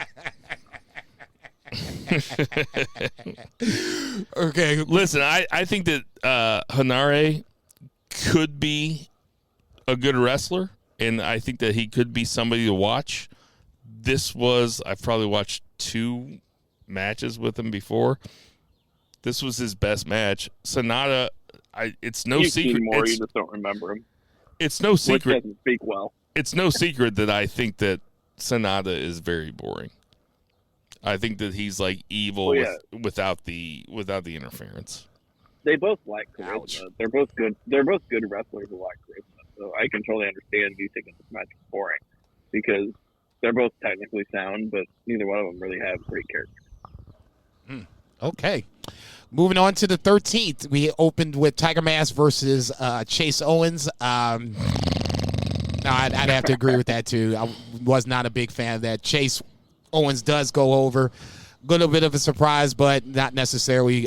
Tiger Mask dominated in the junior, so Chase Owens as a heavyweight, not a huge surprise. Next up, we had Shingo versus Tangaloa. Tangaloa, I thought, got a lot of shine in the G1, especially him and Tama Tonga. We'll talk about him in a second because this is the angle that I was waiting for. This is why I watched all the undercard nonsense. So if you didn't watch the undercard leading up to this Bullet Club House of Torture angle coming up, Godot was brought back into the angle with a message from Jay White basically saying that you have to pick a side. Either you have to be down with Tama Tonga or you're down with Jay White. So that was basically the lead up to this. So when Tongaloa comes out, there was no Jado. So in the back of my mind, I'm like, okay, what's going on? Is Jado flipping on God? What's the bigger angle? No fuckery, which is always a good thing because with House of Torture, anything can happen. Bullet Club is the same way. I thought this match was good. Shingo goes over. Tongaloa looks good in a scenario where, like I said, there's no fuckery involved and everybody stays away. They just roll the ball out and let these two guys battle it out. Shingo takes not a quick pin, but it was quicker than I anticipated. Thoughts on the match, too, Beer? Yeah, it is obvious that Tama Tonga, Tangaloa are going to be the baby faces going against the kind of the new iteration of Bullet Club, which they kind of teased last year. I mean, Tama Tonga had that run where he kind of pretended to be a baby face, even though he was in a heel faction, and he was the big bad guy. Yeah, so I kind of thought they telegraphed that. I thought that was a tease for him being a babyface. So not surprising, at all, but especially with the Impact stuff. But, I am also a little bit jaded. I do not like, I don't know anybody. Is there anybody out there? Please at me. Usually I'm like, don't at me, but like, please at me. Do you like the House of Torture? I feel like House of Torture is a very appropriate name because it is torturous to watch these matches. And Godot went from the best booker in the biz, and then Tony Khan came out, and all of a sudden he's just like, well, fuck it, I'm just going to book a bunch of run-ins. Like, Hey, easy over there, motherfucker. You talking about my man. Shit. Okay, then this is my guy, too. Okay, then let's talk about this next match because this is obviously the Bullet Club angle that we were just referring to. Next up is Tama Tonga versus Evil. Evil, obviously. Oh, I was getting a little bit confused. No. I conflated those in my mind. Yeah. Perfect segue. Evil, obviously, from the House of Torture. Tama Tonga seemingly on the outs with Bullet Club. So, of course, as the match progresses, House of Torture starts to come out and interferes in the match. Tongaloa comes out. He gets some work. So finally, Jado comes out, and I'm wondering who's he going to try to attack. And he just, with the kendo stick, is giving the House of Torture all kinds of fits. So I'm like, okay, we're starting to get the sides, drawn down. Ultimately, Bullet Club comes out, takes everything over. Evil wins. The biggest thing to me, number one, is obviously, the official, quote-unquote, booting of God from Bullet Club. To me, the biggest thing is when Godot comes out with the brass knucks and he pops Giotto in the mouth and you hear the crowds, the audible gasp. That's what I'm talking about. Even when you have House of Torture, I was invested in this angle. I can't speak for Bill just yet. No, I get it. He's doubling down. No, I'm not even going to say he's doubling down on House of Torture. This is all going to surround Jay White when eventually he comes back, because he's going to come back. G1 is not going to happen again without Jay White. Let's just get that off the table. I don't know when they are scheduled to do it. By G1 time, Jay White will be back. And there's going to be enough. I mean, honestly, he's probably an early pick to win. If Okada has the title, and I don't see why he wouldn't at this point. This feels like this is going to be a nice little another Okada run for the foreseeable future. When Jay White comes back, he's going to have to answer for all this nonsense, okay? That's why I think it's not even a double down on House of Torture. To me, it's the Jay White angle. And Kevin Kelly's always kind of talked about this from this point moving forward where, from 8,000 miles away, Jay White's still pulling the strings. That, to me, is the biggest thing of it. You can now see where when Jay White does come back, he's already got immediate shit to deal with. And then ultimately, if he comes back for the G1, which I expect him to, he can get into the G1. And if you want to move him against Okada right away, you can do that too. Yeah. Obviously big moves. It's just, I think overall, New Japan has suffered a little bit. Well, not even a little bit. They suffered a lot with COVID and, with restrictions and such, and with them not being able to bring in talent, and their booking has suffered. And it's not even necessarily their fault. It's just they're kind of left to their own devices with what they are able to do with people getting sick and with people not being able to come in, and Godot booking out a couple years in advance doesn't necessarily work whenever the people that you want to book are no longer available. So I empathize, but yeah, it was interesting. It was a big deal. I'm not overshadowing that. It was a big deal. Main event time, you had Hiromu Takahashi versus Minoru Suzuki. Well, I think this was the most memorable match in the entire Cup. I mean, at the end of it, you had Suzuki's hand. It's just the middle of it. Suzuki's hand,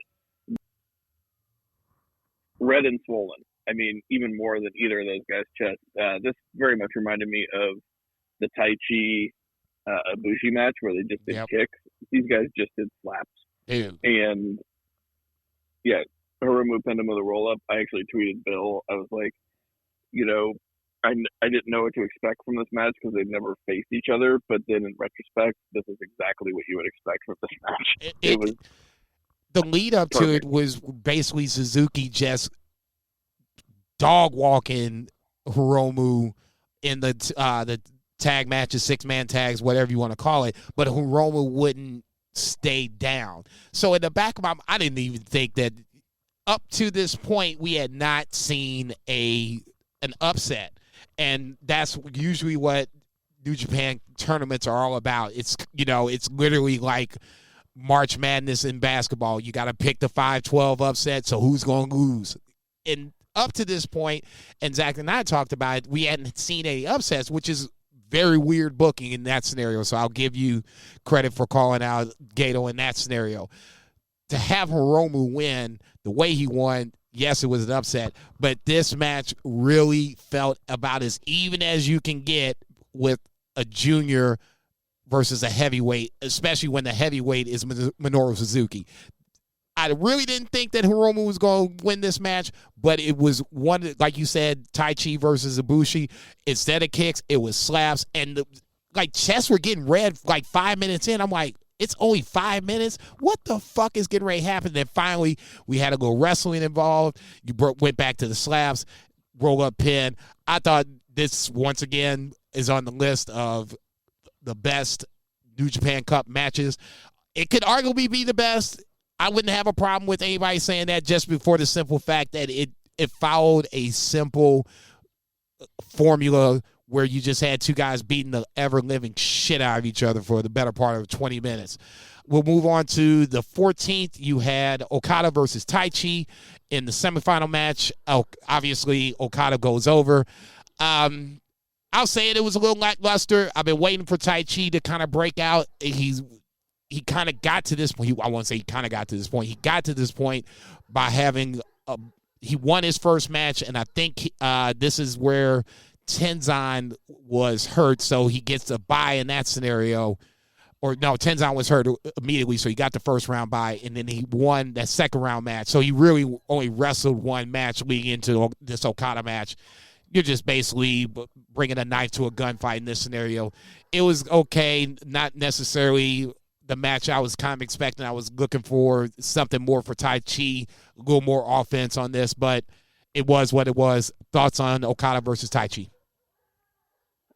Yeah, this was where I thought we might get the upset, but really? We didn't. Yeah, I thought maybe Taichi would go over Okada because Taichi, he's really paid his dues, and he really shines whenever you ask him to shine. And I thought this could be a fun upset, but it wasn't, and that's like totally cool. Like, I'm totally fine with it. It actually gets us much better because now we're probably going to get like another Okada Cobb match, which is cool. But it did surprise me. But yeah, it wasn't like the best Okada Taichi match, but yeah, I mean, it was fine, and Okada went over, and I'm absolutely cool with it because it makes for better future matches here in the Cup. No, I agree with that. And I'm not going to sit up here and say that I thought Taichi was going to win this match. Like I said, to me, this was Okada was going to win. Kevin Kelly's just beating this horse to death, and I love Kevin Kelly, but it's either like Okada loses in the first round or he wins in the finals. So for me, it's like, okay, I'm almost like penciling in Okada in the finals in the back of my mind. There just doesn't feel like there's an upset in Okada's way, and whoever that because Shima ain't gonna do it. Like, so it's definitely gonna be Okada. So right, you got Naito Cobb coming up, which, I mean, spoiler alert for our next discussion. But yeah, it looks like it's gonna be another maybe Okada final.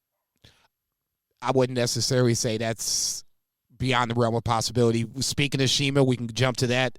That was the 314 main event, Shima versus Godot. I was looking for maybe a little more work on the knee on Shima because he was coming into the match a little banged up with the knees, and especially with the Meteora being a good part of his offense. Just him being quick. He's been quiet as it's kept. Guys that's not named Okada and Jeff Cobb. Shima has been one of the standout wrestlers in this tournament. Will Ospreay's had some good matches. I ain't going to sit here and shit on Will Ospreay. ZSJ has had some good matches. We'll talk about the Great Okan match maybe here in just a second, ? But just going back to Shima versus Godot, I thought this was a really good match. I like the fact that they did put Shima over. I said it before the match even started. If there was an upset, and I put that in quotes, this might be the upset coming up, but it doesn't really feel like an upset. Shima's been around. We've seen him against Kenny Omega. We know what he can do, and this felt like it was a good spot where if you wanted to do it, Godot doesn't lose anything. He's still Godot. He's etched in New Japan history. If you wanted to do it, this was the time to do it, and they pulled the trigger. Thoughts on the main event on the 14th? Sorry, which one was it? Shima versus Godot. Oh, yeah. I actually kind of expected Godot to go over, but it didn't work out that way. So, I mean, it's cool that Shima's going a little bit further. Dude's awesome, but Godot is like that New Japan Cup guy, right? He's won like 3 New Japan Cups. Right. So I thought he was like a stronger contender. So kind of surprising, and also would have been a more interesting matchup with Okada because they're both in the same faction, but I'm fine with it. Okada Shima is a compelling matchup, even if we know the outcome. But yeah. Sorry, my mom came over. I have the baby now. What did I miss? Did I miss getting to talk about Shima Godot? We're just talking about it right now. What a banger. I've always been a big Godot fan. I've always said that in the G1, when he is inspired to have a good match, he can have a good match. He had a great match against Shima, who shares a birthday with me, by the way. Shut the front door. Yeah, I guess you guys already talked about Suzuki and Hiromu.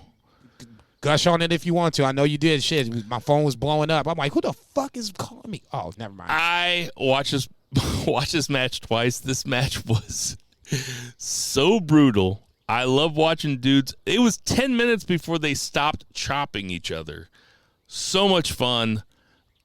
It's got to be such an honor for Hiromu to be in the ring with Suzuki. Is such a legend. And Suzuki was clearly having a ton of fun. The right guy went over with a roll-up. Big fan of what's going on in the New Japan Cup. Okay, we can catch up to where we are now. No, you already talked about Shima versus Godot. So today, obviously, the 16th, Two-Beer, you didn't see today, correct? I did not. No, and you've only watched the first match, correct? But we watched Tanahashi Naito and Cobb versus Yoshihashi. I didn't write those down. Sorry. Tanahashi versus Naito. Go ahead. Tanahashi versus Naito, maybe one of the most sure things in New Japan Wrestling. You know that they're going to put on a great match. I came into this match thinking I was bored. I've seen this match 4 or 5 times, 5 or 6 times. I don't know. 7-7-1, the all-time record. And by the time we were 10 minutes into the match, I was completely engrossed in it. Love the match. I mean, probably a 4.5-star match. No, it was a good match just because the ending was not what I expected. When Tanahashi missed a high fly flow, I thought we would get another 5 minutes. And the next thing you know, the match is over. I was like, oh, shit. But it was the best way to do it because the way the damage had been done leading up to that point, the knees banging on the canvas, plus hitting the canvas itself. Now you got the wind knocked out. Your knees are banged up. Naito takes advantage. It sets up Cobb versus Naito, which I think I wanted to see a second time around just because it kind of is the Jeff Cobb, quote, maybe redemption story. Can he beat Naito the second time around? I thought the match was good. The next match I think is going to be better. Tanahashi is still the man, even though you can see both guys are not who they were. You can see both guys having the attrition over the years, but it still ended up being a really good match. Zach, what you think? I absolutely loved it. Tanahashi always brings it, high fly flow from the top to the canvas, like Jason said, really pulled into the story of the match. And yeah, I mean, he always brings it. He just kind of hobbles out there as the ace and then just absolutely compels you into his story, whatever story he's telling. And I feel like Zach is selling Naito a little short here. I was just going to say, Naito has that amazing charisma, and same way. Like, he is absolutely banged up. These are two guys fully past their prime, but even still, they're still capable of giving us 4-star plus matches on a nightly basis, and they're great at it. So I didn't know who was going to go over here, but I am thankful that it was Naito because we do get that retelling of the Cobb Naito story, and I fully expect Cobb to go over in that because we've been telling you a good story with Cobb. Again, this is Naito's twilight years, Cobb's just now coming up. So this was a highlight for me in the New Japan Cup. Cobb Yoshihashi. God bless Yoshihashi. I didn't expect anything much more than what we got.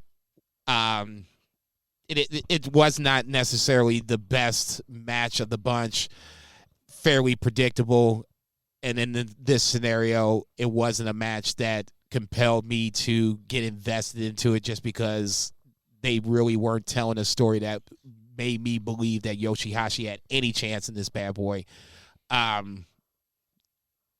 Jeff Cobb is just on a roll, and I like the way they're booking him to the point where now it really feels like Cobb is the only one really that can stop this role of Okada. Even though he did lose in the G1, you can still make an argument to say that Jeff Cobb can win the New Japan Cup with Okada standing across. In fact, that would be the story, right? That he lost in the G1, but that he won in the Japan Cup. But he can get two birds in one scenario. If he beats Naito, he avenges Wrestle Kingdom, and then if he can beat Okada here, he revenges the G1 and wins the New Japan Cup.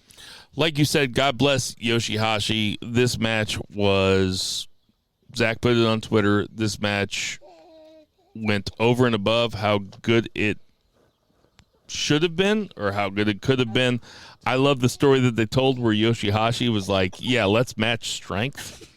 Let's match strength. And, no, let's not. And it was like, also the Tour of the Islands is maybe the most protected finisher in. I'm pretty sure Okada kicked out of it, but unfortunately, I would probably say he might be the only guy. If he did, I don't remember anybody doing it, but yeah, he might be the only guy. Happy Corbin, I think, has the most protected finisher right now, and then you could go. Jeff Cobb is probably number two. Well, of course, yeah, Happy Corbin. I mean, but hey, look, Mount Rushmore. Yeah. Finishers at this point, it is now. Like I said, to me, I wasn't a huge fan of this match. That's just me. Those who like it, to my right, God bless you for it. It felt predictable and just didn't do enough for me to get invested in. I think it's only less protected than Drake Works' finisher, which is the end of gaze. No, you didn't. All right. Well, I guess I watched NXT for nothing. This is banned from ringside. Shoulder shrug. I mean, Dolph Ziggler versus LA Knight was fun, man. That was a good match. It sounded like it would be a good match. I won't talk about it. Miz was on there, though, which really, kind of underscores that NXT is turning into the third show rather into a developmental thing that exists on its own plane, which kind of sucks. But you guys have any thoughts about NXT? Well, I mean, just on that thought, I guess Ciampa gave his farewell thing, and then Tony D'Angelo came out and low blowed him. Yeah. No, didn't low blow him. Stood behind him with a crowbar, and then dropped the crowbar and said, "I was going to hit you, but I respect you." And so it looks like Tommaso Ciampa is going to go out on his back to Tony D'Angelo. Okay, I mean, not the guy I would have picked, but who would you have picked? Out of the current, Grayson Waller. Fair. Yeah. Now he's got a lot of heat on him. If you wanted to do more to it, Ciampa and Gargano on his wall would be a good way to do it. I wouldn't have a problem with that. NXT did debut somebody this week named A-Kid. Dude. Which I saw somebody on Twitter say it's a good thing that they released Velveteen Dream because they just signed A-Kid. Come on, man. Come on, man. A-Kid has some amazing I wish you could see his face, man. He is over here cackling. His face is turning It's red. such a funny joke. I mean, he's joke. really pleased with himself. Not for myself. Great It's matches in Spain. You Google A-Kid versus Ricochet, you'll find some amazing. I'm not matches Googling A-Kid. I'm not going to Google A-Kid. See, you want to end up on a list. That's definitely the list not to be on. This is banned from ringside. All right, we got some birthdays this week. We have Steve Borden. Matt Taven is 37. Homicide is 45. Steve Borden, the aforementioned Steve Borden. Okay. All right. I have the baby now. And now the wind is blowing. It's real chaos here, guys, in St. Charles, Missouri. Sting is 63. AJ Lee is 35. That's it? That's it, brother. Wow. Matt Sydal is 39. He was in a class with my brother Jacob at Mizzou. And Jacob saw him on Raw one time in my house. He's like, I went to class with that guy. What the fuck? When he was Evan Bourne. It's a small world, baby. I have a couple buddies who are personal friends with him, actually. EC3 is also 39. EC3 recently started that new promotion called Control Your Narrative. It has not. I wish them well. Rough. I wish them well. It's Fight Club for incel. Yeah, they banned super kicks, which seems super silly to me. Rick the Mala Martello would have been 66. Test, RIP, would have been 47. And Samoa Joe, you remember him? Yeah. He's a fun wrestler. Yeah. You should check him out sometime. He kind of rules. He is 43. Soon to make a ton of people mad when he shows up in AEW. Jesus Christ, man. Not everybody can show up at AEW, guys. I'm not saying he should. I'm just saying he probably will. Hey, everybody. We know there's tons of podcasts to listen to, so we appreciate you guys listening to our podcast. For Joey O'Farrell, fuck, we should have talked about Grand Ole Wrestling. Check out Grand Ole Wrestling, STL versus the World. For Vice. Check. For Check. Edna May. Check. For Reba the Dog. Check. For Xander the Cat. For Check. Millie the Cat. Check. For Two Beers, Zach Foreman. For Jason Cornelius Bell. Konnichiwa, I bitches. am Bill Vagey, and Check. never, ever forget that Black Lives Matter. Check. Support your local restaurants, Double support check. your local weed dealers, Triple and check. never forget the boo that heals. Boo!